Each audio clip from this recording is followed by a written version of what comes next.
Hello good morning dear student, this is your mentor Rajesh Nagdive. और हम vector में cross product का ज्योमेट्रिकल इंटरप्रिटेशन ऑलरेडी चेकआउट कर चुके हैं लास्ट वीडियो में। ठीक है, तो अब हम इस पर्टिकुलर वीडियो में जो हमने लास्ट वीडियो में चेकआउट किया था कि एरिया पैरेललोग्राम, ठीक है, रिप्रेजेंट करता है magnitude of A cross P. तो इसमें ए और बी उसके एडजेसेंट साइड्स होते हैं। और आल्सो एरिया ऑफ पैरेललोग्राम ये भी चेकआउट किया था कि is given by half of magnitude of A cross B where A and B are adjacent sides. तो उसके ऊपर सिंपल दो प्रॉब्लम्स चेकआउट करेंगे।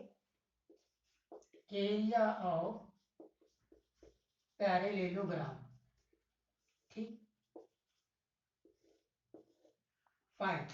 तो फर्स्ट फॉर्मूला क्या बना था, देखिए ये पैरेललोग्राम है और ये वेक्टर ए है और ये वेक्टर बी है। अब ये वेक्टर ए और ये वेक्टर बी एडजेसेंट साइड्स को रिप्रेजेंट कर रहे हैं। किसको रिप्रेजेंट कर रहे हैं? Adjacent sides of parallelogram. Parallelogram में इसका डायरेक्शन ये है तो ये भी वेक्टर ये हो जाएगा, ये ध्यान रखेंगे। और ये वेक्टर इधर के डायरेक्शन का ये बी हो जाएगा। ठीक है साहब, इसका एरिया आपने निकाला कि एरिया क्या आया था, magnitude of cross product of vector A and vector B, ये बना था एरिया। ठीक है, इसको निकालने के दो तरीके हैं। एक तो एक ट्रायंगल बना लो, ये ट्रायंगल का भी एरिया आ गया। ये ट्रायंगल जब बनता है तो इस ट्रायंगल का एरिया, एरिया ऑफ ट्रायंगल, ये ट्रायंगल की बात कर रहा हूं मैं, इसकी बात कर रहा हूं। तो ये एक्चुअली में half of A cross B होता है, करेक्ट। ठीक है, इनको कैसे निकालते हैं इसका प्रूफ मैं लास्ट वीडियो में दे चुका हूँ। और फिर उसके बाद में पैरेललोग्राम का area in terms of the diagonals of parallelogram. देखिए ये डायगोनल है, this is diagonal, this is another diagonal, ये दूसरा डायगोनल है। सपोज करो ये डायगोनल ए है और ये डायगोनल बी है। ठीक है, वेक्टर ए और वेक्टर बी। तो वेक्टर ए और वेक्टर बी ये डायगोनल्स को रिप्रेजेंट करते हैं, तब एरिया जो होता है वो फिर से half of A cross B को से निकाला जाता है, एरिया ऑफ पैरेललोग्राम। देखो एरिया ऑफ ट्रायंगल का भी वही सेम फार्मूला है और एरिया ऑफ पैरेललोग्राम का भी सेम फार्मूला है। बस अब यहाँ पे ए और बी क्या है, ए और B are diagonals, A and B are diagonals, ये डायगोनल्स है, डायगोनल्स ऑफ पैरेललोग्राम। यहाँ ए और बी क्या थे, एडजेसेंट साइड्स ऑफ ट्रायंगल्स। यहाँ ए और बी क्या थे, एडजेसेंट साइड्स ऑफ पैरेललोग्राम। ठीक है, तो हमने लास्ट वीडियो में एरिया ऑफ ट्रायंगल्स के सारे प्रॉब्लम्स चेकआउट कर चुके हैं। ठीक है, इसका प्रूफ आपने ट्रायंगल से किया था, मैं आपको इसका प्रूफ आज दूसरे तरीके से देता हूँ, फिर इसका भी प्रूफ दे देता हूँ। ठीक है, फाइन। तो अब एरिया पैरेललोग्राम को चेक करते कैसे। ठीक है सर, चलिए।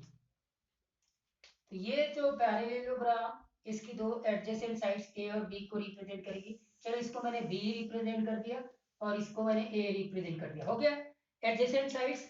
ठीक है, अब एरिया पैरेललोग्राम निकालने का लोअर क्लासेस में आपको फार्मूला मालूम है क्या?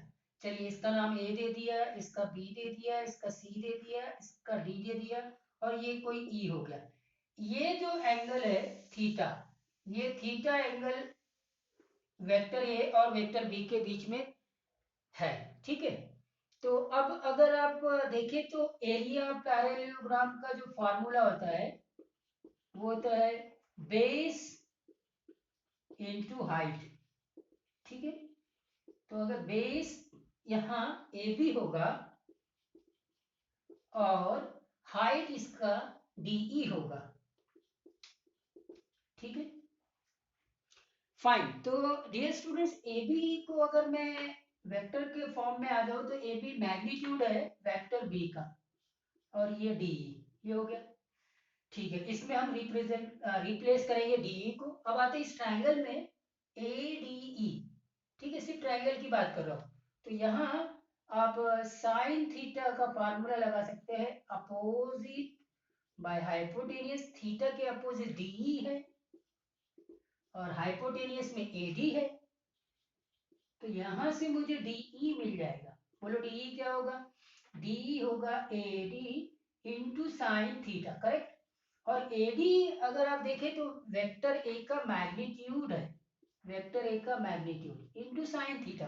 तो अब आप डी को यहां रिप्लेस कर दीजिए, तो इसीलिए area of parallelogram, area of parallelogram with A and B are representing the adjacent sides. Okay, तो मैग्नीट्यूड ऑफ B और D को आप लिख सकते हैं magnitude of A sine theta. और आप पूरे को चेकआउट करिए, ये पूरा एक्चुअली में magnitude of vector A cross B है। A क्रॉस B भी बोल सकते हैं आप, B क्रॉस A भी बोल सकते हैं, मैग्नीट्यूड ले रहे हैं तो magnitude of A cross B, ये आ गया एरिया, एरिया ऑफ पैरेललोग्राम। और ये एरिया कब है? जब ए और बी एडजेसेंट साइड्स है। ए और बी कब है? ए और बी क्या है? एडजेसेंट साइड्स है, ठीक है। ओके फाइन, तो this is area of parallelogram, ठीक है स्टूडेंट्स। अब मैं सेकंड चीज को प्रूव करता हूं, area of parallelogram when A and B are adjacent sides. अब इसको थोड़ा सा आपको केयर करना पड़ेगा, ठीक है। सेकंड देखिए,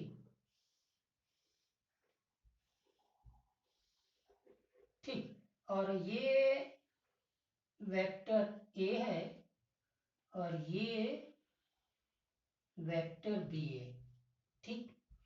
और नाम दे दिया मैंने, चलिए ए बी सी और डी, फाइन। तो अभी जैसे मैंने आपको बात किया था कि एरिया ऑफ पैरेललोग्राम अभी चेकआउट किया मैंने, एक्चुअली में magnitude of cross product of two vectors which are actually representing the adjacent sides of a parallelogram. So अगर मैंने इसको वेक्टर एक ले लिया, इसको दूसरा वेक्टर ले लिया ए बी और ए डी, तो एक ए बी वेक्टर है और फिर दूसरा ए डी वेक्टर है जो कि एडजेसेंट साइड्स को रिप्रेजेंट कर रहे हैं with the same initial point, same initial points होना चाहिए एडजेसेंट साइड्स में, ठीक है फाइन। तो अब यहाँ पे A B cross A D इसका मैग्नीट्यूड, तो अब मैं इसी चीज को ए और बी के टर्म्स में लिखूंगा, मतलब I will write this A B vector and A D vectors in terms of the A vector and B vector which are actually the diagonals of a parallelogram. By using the triangles I can represent like that. Fine. So see, this is AB vector, this is BC vector is actually में A vector. A vector को देखो क्या लिख सकते हैं आप? AB vector plus BC vector, but BC vector किसके बराबर होगा? BC vector किसके बराबर होगा? ठीक है बोलो। इसको थोड़ा सा हमको अच्छे सिस्टमैटिक ढंग से लिखना है, तो यहां से स्टार्ट करता हूं मैं। ये हो जाएगा A vector equal to A B vector, okay, plus B C vector, तो ये A vector equal to A B vector और ये ए डी वेक्टर, ठीक है फाइन। तो मुझे ए बी वेक्टर निकालना है, ए डी वेक्टर निकालना है, उसके टर्म्स में ये आ गया A B plus A D, ठीक है साहब।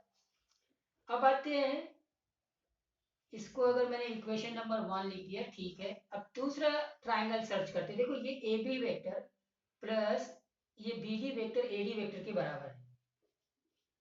ए D vector equal to A B vector, ठीक है ना, ये ए बी वेक्टर और ये B D vector, B D vector मतलब बी वेक्टर, ठीक है। तो अब आप देखेंगे A vector A B plus A D हो गया, और ये बी वेक्टर भी आप निकाल सकते हैं A D minus A B, ऐसे कर सकते हैं, ठीक है। हाँ करेक्ट है। तो अब मैं यहाँ से बी वेक्टर को निकाल लेता हूँ, तो बी वेक्टर क्या होगा?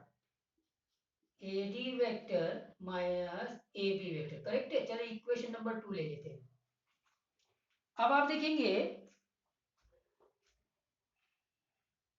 इन दोनों इक्वेशन में ए क्रॉस बी करता हूं मैं, 1 और 2 का ए क्रॉस बी करता, ठीक है, ठीक है। तो ए क्रॉस बी अगर मेरे को चेकआउट करना है, A B plus A D, या A D plus A B लिख देता हूं मैं, ए बी, ठीक, और फिर cross product A D minus A B, isn't it, कर दिया बराबर, ए क्रॉस बी, ए ये दिया हुआ है और बी ये दिया हुआ है। अब आप ऑलरेडी क्रॉस प्रोडक्ट की बात कर रहे हैं, तो डिस्ट्रीब्यूट करेंगे, डिस्ट्रीब्यूट करेंगे तो आपका एडी का एडी है ना, एडी क्रॉस किया एडी से, AD cross AD vector minus AB vector ऐसे लिख दीजिए, डिस्ट्रीब्यूट ला से, plus AB cross AD minus AB vector, ठीक है, फाइन। तो ये तो क्रॉस प्रोडक्ट उसी के साथ में है, A D cross AD minus A D cross A B plus AB cross AD minus A B cross A B. तो cross product with the vector itself, मतलब उन दोनों के बीच में एंगल जीरो है, एंगल जीरो है मतलब sine zero zero overall zero, ठीक है। तो ये तो जीरो वेक्टर पे हो गया, तो फाइनली आपके पास में बचा minus AD vector cross AB vector plus AB vector cross AD vector. ये जीरो हो गया डियर स्टूडेंट्स, ये भी जीरो हो गया। अब इस माइनस को प्लस बना देते हैं, इस एडी क्रॉस एबी को एबी क्रॉस एडी लिख देते हैं, ठीक है, प्लस एबी क्रॉस एडी लिख सकते हैं। आपको अब मालूम चल गया कि ये ट्वाइस होगा, twice of AB cross AD हो गया। तो अब आप देखेंगे एबी क्रॉस एडी निकाल लिया students, what is A B cross A D, ये हो जाएगा half of A cross B, isn't it. अब आपने A B cross A D निकाल लिया, तो एरिया निकल गया, what is that area, this is half, और A B cross A D, A cross B मतलब magnitude A cross B, fine. So in that way you can find out or you can prove the area of parallelogram in terms of the vector a and b, where a and b are actually representing the diagonals of a parallelogram, fine। चलिए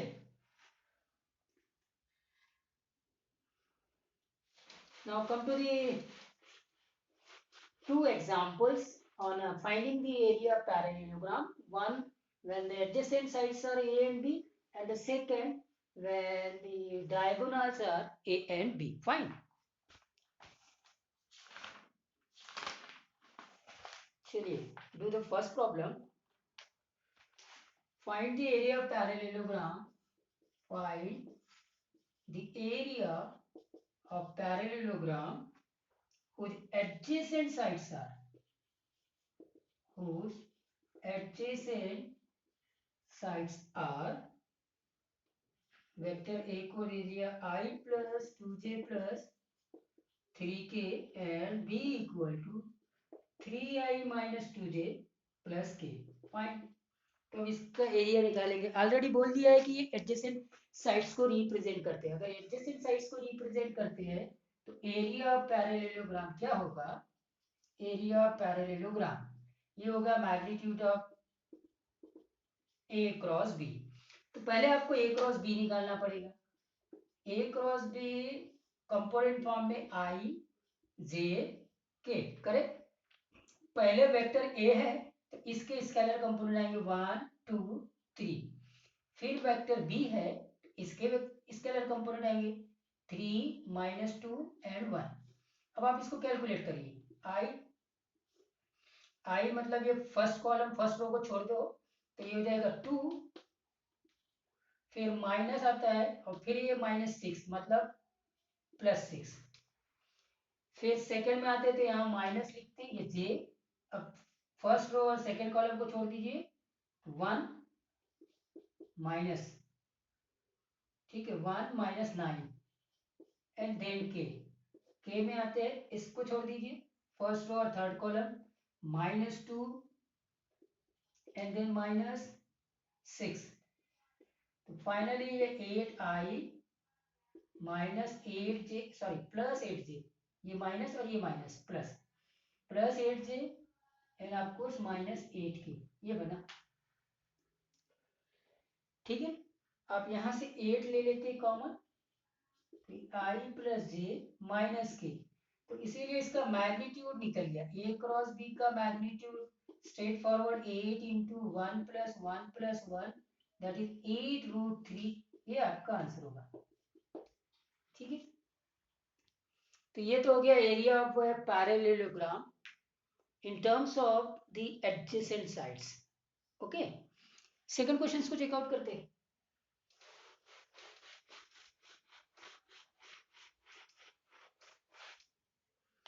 find the area of parallelogram having diagonals, बस अब diagonals बोल दिया है। Find the area of parallelogram having diagonals, diagonals, तो अब ये diagonals को अंडरलाइन कर लीजिए। ठीक है, तो डायगोनल्स दिया हुआ है 3i + j -2k and i - 3j + 4k। Fine, तो अब आप ये सारी चीजों में कोई प्रॉब्लम नहीं है कैलकुलेट करने में, आपको फॉर्मूला मालूम होना चाहिए कि एडजेसेंट साइड्स पैरेललोग्राम के दिए हुए है या डायगोनल्स दिए हुए, तो ये बात ही आपको इसमें अगर प्रॉपरली क्लियर है तो कोई इशू ही नहीं है। तो यहाँ तो ऑलरेडी डायगोनल्स दिया हुआ है, तो एरिया ऑफ पैरेललोग्राम का फार्मूला, ये हाफ को मत भूलना इस बार, a क्रॉस b का मैग्नीट्यूड, अदरवाइज आप सिंपली ये लिख सकते हैं, ये कॉमन एरर होगा और कुछ नहीं। ठीक है, तो अब पहले a क्रॉस b निकाल लो, जैसे आपने निकाला था, a क्रॉस b मतलब i j के, फिर से वैसे ही करते, 3 1 -2, 3 1 -2 और ये हो जाएगा 1 -3 एंड 4। अब आप इसको कैलकुलेट कर सकते हैं स्टूडेंट्स, कोई इशू नहीं है, मैं सीधा अब आंसर लिख देता हूँ इसका, -2i -14j -10k। ठीक है, -2i -14j and of course -10k, ये आ जाएगा। ठीक है, अब इसका मैग्नीट्यूड ले लेते हैं, तो आप जब इसका मैग्नीट्यूड लेंगे तो ये आ जाएगा 4 + 196 + 100, तो ये तो हो गया 300, करेक्ट, मतलब 10√3, ये हो गया। और इसीलिए एरिया आ गया, एरिया क्या बनेगा, हाफ इंटू 10 इंटू √3 5√3, ये आंसर होगा।